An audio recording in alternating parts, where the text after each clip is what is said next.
Hello, this is a video about using Google Forms to create surveys. Hopefully, if you're not familiar with Google Drive, you watched the video about Google Drive so that you understand how to get here. But in a nutshell, I'm already logged into Google, and the little Google palette in the top right hand side, if I click on Drive, I will end up in my Google storage area. And that's where I'm at now. So reference that video if you're not familiar with Google Drive. So I want to create a form which I can make a survey out of. So over here, under New, I click that, I will see some Google Apps here, but I'll go down to More if it doesn't show up, but here is Google Forms. Okay, so here's a blank form. And just like anything, I can give it a title. I think I'm going to do mine very quickly and maybe a little silly on dogs. And I want to put my name on here. But you just pretty much fill in the areas needed. Now, there's room here for a question. There's also a little menu bar over here on the right. Here I can add questions. I can kind of play with fonts a little bit. I can add pictures and videos into my survey or questionnaire. And I can also kind of break it into sections, like if I want it to be broken into different pages. But I'm going to come over here and I'm going to create a question, so I click in the question area. I think it usually defaults to multiple choice. I'm going to make my first question a multiple choice. It'll be, do you like, let's say, do you own any dogs? So some of my questions might be repetitive just to use for an example.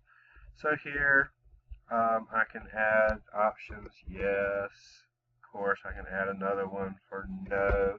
I can add an other option, but as long as I keep clicking, it will keep adding options. So if it's a question, for instance, like what is your major, you might have several options here.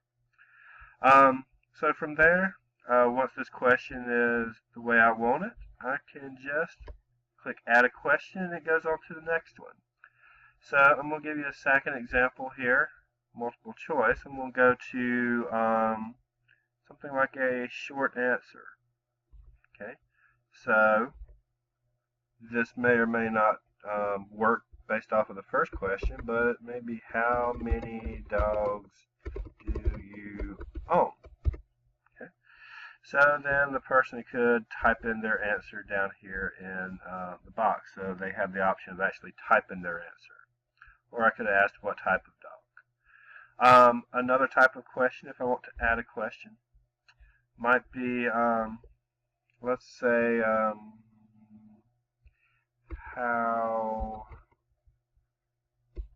let's change that.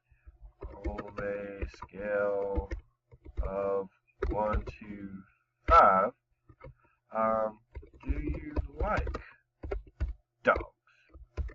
And that's what a linear scale type question is. There's other question types here that you may feel like you need to use along the way.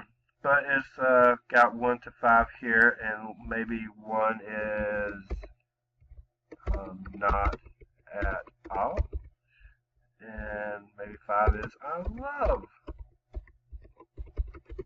dogs. So we can go in and we can keep adding questions and we can make them any type, and if you play around with it, you can realize that you can shuffle the questions.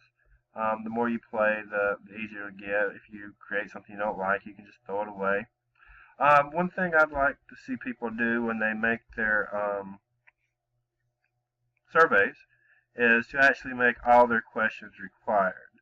We're going to use these to get data as we go and maybe make some graphs and do some calculations later on. So I'd like for everybody to get responses to all their questions. So make sure every question you have, you make it a required question. Now I'll show you a couple things across the top. I'm trying not to make this too long, but one option up here is the preview icon. If I click that, it'll show me what my survey will look like to other people. Now, mine is not all that beautiful because I'm just going really quick. But I can go back to editing the form over here. So I can flip-flop between what people will see and the actual editing process. Okay, so now that you can kind of play, excuse me, you can play around here with the color palette, and I mean you can change the color of things. You can even add pictures in the background as far as if you want it to be a little bit nicer looking. I believe you can even upload your own pictures. So maybe when we go to preview, maybe it looks a little bit better. A couple things I do want to make sure you're aware of. Up here under settings, under general, I want to make this as easy as possible to collect information as far as projects go. So make sure none of these are checked. Hopefully you're using your RCC account, and if that's the case, please don't restrict it to RCC users just in case somebody is not using theirs. And I don't think anybody's going to try and take your survey more than once, but if you use this at work or for other purposes in your life, you may feel some differences there. But make sure none of these are checked under general. Okay. The other thing I want to make sure you are aware of is later on, after people answer your survey, you can click on responses. Now nobody's responded, but here you can, once people respond, you'll be able to see some graphs of your information, and if you click here, it'll also make a spreadsheet of that information. I will get into that to more a little bit later on in a different video. But the last thing here I want to make sure you understand is the send. So under send, you could go in and you could email your survey to several people or one person, depending on whether or not you want to put in their actual addresses, which could be nice, but probably an easier thing here, and the way I'm going to collect these, if you go to the little icon under send via, this the second one, the little link, it'll actually give you a URL. So if you click that, you can copy and paste it,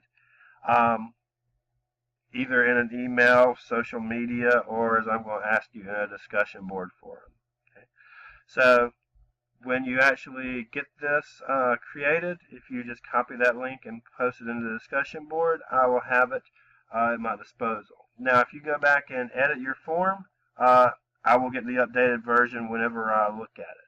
So this link is live. Whatever you do to it after you post the link, I will still be able to see. Okay. I believe that's all for now.